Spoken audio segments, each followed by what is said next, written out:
Hargreaves, chance for Torquay! Chris Hargreaves, the captain! If he stays onside, Carlisle checks instead. He's looking for Benyon. Sells! Hello and welcome to the latest episode of Goals Eye View, brought to you by Galaxy TQ. We're joined by all four of us this week. We've got all the four of us back. I'm joined by Dom. Good evening, guys. I'm joined by Tom. Evening all. I'm joined by Chris. Hello, everyone. You all right? Yeah, all good. So, FA Trophy defeat. Unfortunate. Soft goals. Kind of on the highlights that we had kind of a lot of sort of the play at times, but just huffed and puff, and then this wasn't enough. Who was there again out of us? Can't remember. Just Chris, I'm afraid, this week. Just me. Dom wasn't hard enough to take two games against Bayern. I don't blame him actually in hindsight, but yeah, it was similar to Notts County game, really, just very frustrating. We're in these games, we're not getting battered like we were earlier in the season, but as you said, they were just poor goals. Such an early goal, and unfortunately, when you see the way that Barnet's set up to play, the last thing you need to do is to give them early goals, because it was time wasting. It was taking ages over throw-ins. It was kicking the ball away. It was taking people out off the ball. It was all just going on from the first 10 minutes. When you're already behind and you're already chasing the game within the first 5-10 minutes, it's really hard. But it was a good header, Chris, from the guy, wasn't it? The first one. I heard some people moaning about Holstead, but it was a bit. He's gone about the wrong way for me. He should go like that. But he's gone like that, and it's not giving himself a chance. I think he's got to save it. I think it's an incredibly weak goal to concede. Yeah, and I think the way he's been playing recently, it'd be disappointing not to concede that. I'd have questions about Halstead, but not over the save. I don't think he's got a prayer to save it, but it was his fault in the first place, because he threw the ball over the forward to Donnellan. So Donnellan knew he was there because he just looked at him. Donnellan's picked the ball up, carried it 10 yards, tried to check inside somebody else, by which point the other bloke's behind him and he's lost the ball. So it was a silly throw. There's no need to do it, because he could see the guy coming towards him and he had the guy behind him. So it was I don't think he's got a prayer. I mean, it looked savable because he's so far beyond the post, but it was a really good header. But again, it's like the second goal. I don't know. It's gone in a Halstead's near post, but actually, I don't think he's got a prayer at saving it, has he? I mean, really. Yeah, that's point blank the second one, isn't it? He's not going to save that. So. Yeah, what we needed to do was stop the crosses coming in, stop the balls into the box for both goals. What we didn't do well enough for both goals was stop the ball coming in the box. Yeah, we need to get out quicker and stop the ball coming in, because for both of them, by the time the second one was ridiculous. Having just scored, they had a throw in, they took it up, he took a touch, looked up, whipped the ball in, 6'7" bloke in the middle of ever, and as soon as he did that, he had the chance for the header. But I think the first one, there's space because we've given the ball away. I don't think it's difficult to stop the cross there, isn't it? But later on, when you've got your men set in defence, you've got to do more to stop the cross at that point, haven't you? You've just scored. It's just a cardinal sin. A team struggling. That sort of thing just happens again and again, doesn't it? And it's the start of games, isn't it, Chris? We've said it before, haven't we? Whether it's the start of the first half, start of the second, we come out. And the start of the second is the worst one for me. The start of the second half are terrible. So many. It's like the Notts County game. First half, absolutely, I couldn't fault it. And then we're slow, first 5 minutes, concede a penalty, chasing the game. Yeovil at home. You've only got Yeah, it's happened a number of times. So we've only got ourselves to blame, though, haven't we? Yeah. It's just the hard work we put in. We go a goal down early, and Barnet had a couple of good chances from what I recall on the highlights that should have put the game out of sight. But we kept battling in there, and we were unlucky. Hit the woodwork twice. Yeah. But again, you get that equalising goal from a set piece, which we've been struggling for the last pretty much all season, to be frank. And then 2 minutes later, all Barnet have to do is put a few passes together and they're back ahead. And then classic Torquay in some ways, isn't it? Classic Torquay. Typical Torquay. It's so frustrating. But then we'll, the way they time managed and slowed the game right down. Isn't it? Yeah. That's our fault. That's our fault, because we allow teams to do that to us. And of course, we had the debate last week, didn't we? Or a few weeks ago on the Woking stream about, is it good for the game? Is it cheating? All this time management. When you're not good for the game, is it? We agreed on that. It's whether it should be allowed and how far the referee can let it go through. I think there were two observations I would make on it. One is I find it fascinating that clubs that are good teams, Notts County were at it, Barnet were, whether you like their tactics or not, which I absolutely did not. But these are good teams, and these good teams are feeling the need to do it. Now, Barnet particularly, but I suspect Notts County as well. This wasn't a case of, oh, we're at Torquay, crikey, it's a tough game, we need to try and get, hold on. I think it's part of the setup. It's part of the method. It's kicking the ball away. Hunty was getting taken out off the ball all the time. It's just part of what they do. So that's the first point, that clubs feel that they need to do it, which I think is odd and interesting. And I think the other thing which I found interesting is quite often you say referees need to do more to stop it. Referees need to get into people and they need to book people early. But I think I'm right in saying that both Notts County and Barnet have had 3 players booked for time wasting offences and relatively early. Start booking Notts County players early. The same, they have 3 booked, which is the standard. They have 3, but just for obvious stuff. So I don't quite get what the difference is between the first half an hour and the first. I mean, in fairness to the referee, there was a 5 minutes added on to each half against Barnet. I mean, that was one because of the serious injury to Collins, which the referee was absolutely culpable for. And then in the second half, when they'd been wasting time as well.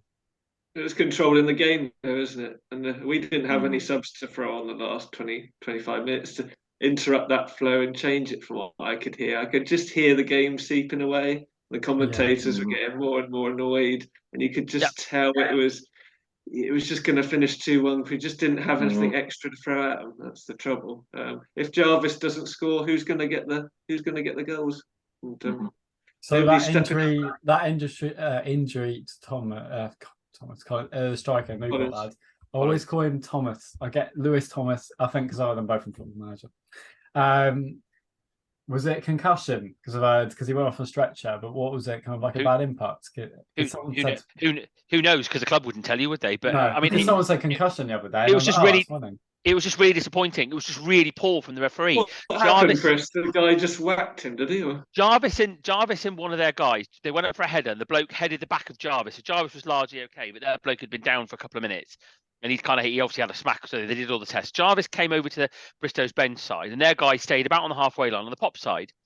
And then, so the ball came back in, they had the ball. So they were given the ball. Jarvis waved back on because it was on the other side of the pitch to where the ball was. We won the ball. It got paid out to Wyatt. And just as Wyatt was about to play it into Collins, who was on the halfway line, down the side in the channel, who turned and had a real run at their defensive line, as he played the ball, he waved Collins back on. So, of course, Collins didn't know he was there. So Collins took the ball, turned, and as he turned, this bloke flew from nowhere because he wasn't on the pitch, just came on and just hit him from side on. So A, he didn't know he was there. B, it was a pretty robust tackle. But C, I think the problem was he kind of tackled him like that.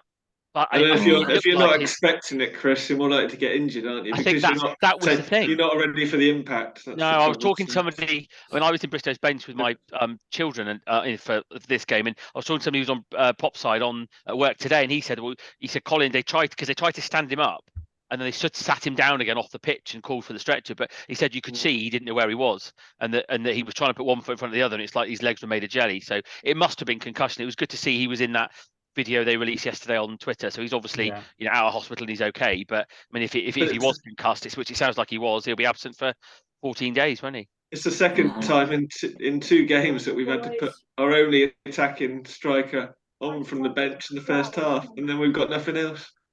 Yeah. And those substitutions in the second half, really, with the greatest of respect, you might as well put me and you on, Tom, because I mean, they were changes for changes' sake. They didn't offer anything. They didn't do anything. They didn't bring something with a bit of pace or change the shape and kind of push forward, change how we were attacking. They're just changes for the sake of it. So frustrating, isn't it? Looking at the bench, so frustrating. Game after game, it's been that issue, isn't it? Game after game. Yeah, as you said in your article earlier, there's nothing to go on. Yeah, we've got no game changes on that bench at the moment, and unfortunately, the good thing is though, the lad. When I heard stretch, I thought, oh, is he done for the season? But the fact that it's concussion, nasty short term, but a couple of weeks isn't as bad if that is the case. That was the rate the people on the commentary said it was more likely to be a concussion protocol. So yeah, I think he was definitely out. I think I'd be amazed if he hadn't been concussed at all. So I think he looked like he didn't know what day of the week it was as it happened. So near yet, but so far, isn't it? We're getting close in games, but we can't string a run of results. I mean, the last league games have been about 10 points for 4 games. I mean, that was a frustrating one. we all obviously it is FA Trophy, and the FA Trophy is winnable if we won that game, of course. But if we get a point or win in the league, I don't care about that result. But it does still signify the further problem. How did McGavin play? Because obviously it's his first start in a while. He was getting a lot of stick on our WhatsApp chat, wasn't he? I kept seeing his name came up. McGavin, what are you doing? But you thought he wasn't too bad, Chris, did you? The greatest of respect to everyone involved with Talky Talk. I think the problem is him and Hampton have just become whipping boys now, and they're easy to criticise. Especially as McGavin's just compared to I think the problem with players like Hampton and McGavin is that they're always trying to do something. They're not just going to play the simple pass. I would they're say not that just going to play the sideways pass. I wouldn't say that of Hampton. Yeah, and I think the problem was, I mean, the problem with Gavin has a very kind of languid exterior, doesn't it? It's all very kind of it all looks like he's kind of, you know, he's not exactly chasing after people, is he? But I mean, I didn't think he was outstandingly poor. But again, as you would say with an awful lot of people, did he affect the game? No. Did Evans affect the game? No. Evans again looked dangerous, picked up the ball. Jink looked like he was going to do something and did nothing. He didn't even score the goal because Donnelly clearly headed it in. So did he touch it? I wasn't sure. Oh yeah, clearly, yeah. You could. I mean, Donnelly. I mean, from our angle, you could see there was a definite touch that went across, and Donnelly was doing this straight away. So I mean, I don't think he was, you know, but it wasn't a case of try and take it straight away. He kind of stuck his arm in the air and was kind of pointing. But anyway, regardless of that, but I mean, but he just don't affect the game. And I think the frustration again, just like Gary said after the Notts County game, the last 20 minutes, it wasn't like it was an Alamo job. It wasn't like we were chucking everything at them, and you know, we did everything but score. We weren't. They were breaking the game up. They were time wasting. So what we've got to avoid on Saturday is going behind, because it gives them exactly what they need. Yeah, no, I think that'll do us for part one of this. Anything to add on the FA Trophy game before we go to part two and look ahead? I think it's shown we're not far off, but it's fine margins. But we're just not doing enough, are we? And it's so frustrating. I mean, not every week. We've won some games recently, but we've got to do something soon. We've got to do something soon coming up. One of the comment I would make is the comment I made in the article I wrote after the game is that Nico Lawrence was very good again. If you consider he's played the top 2 goal scorers in the league in the last 2 games, and you know he switched off for a second in both those games, and Langstaff scored. But I mean, ironically, Kabamba, who scored all the goals for Barnet, wasn't what caused us the problems. You know, he actually marked him well. He was strong in the air. He tracked him well positionally, but it was a massive bloke next to Kabamba was the one that scored both the goals and caused all the problems. I mean, our better performers in recent games, you'd probably say Tom Lapsley, Lawrence, Donovan. Those are the guys who are stepping up. We need some of the attackers to do the same. Donnelly has generally been very good this last 3-4 months, but he was to blame for both certainly the first goal, if not the second goal, because it's come from his side, and it's his side of the defence that's headed it in, isn't it? So Donnelly, as good as he has been, in general, absolutely, he has been very good. That's fair enough. Well, thank you for joining me, and we'll see you in the second part. Here's Hargreaves, chance for Torquay. Chris Hargreaves, the captain. If he stays onside, Carlisle checks instead. He's looking for Benyon. Sells.